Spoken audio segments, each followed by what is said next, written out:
আসসালামু আলাইকুম। আজকে রাত এবং কালকে ভারী বর্ষণ হতে পারে এবং বন্যার পানি আরও বাড়তে পারে।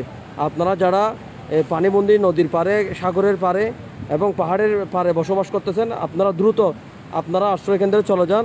এবং আজকে রাত্রির মধ্যে যদি কেউ পানিবন্দী হয়ে থাকেন বা কেউ আটকে থাকেন, আমাদের রেস্কিউ টিম রেডি আছে। আপনারা আমাদের সাথে যোগাযোগ করুন। আমরা উদ্ধার কাজে আজকে সারা রাত কাজ করবো ইনশাল্লাহ।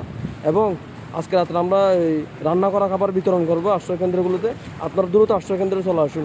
আর কোনো বিপদ আপদ হলে আমাদের সাথে যোগাযোগ করুন। যাদের কোনো সমস্যা হলে আমাদের সাথে যোগাযোগ করুন। আমরা আমাদের টিম নিয়ে আমরা মাঠে আছি। আজকে সারা রাত আপনাদের সেবায় থাকবো ইনশাল্লাহ।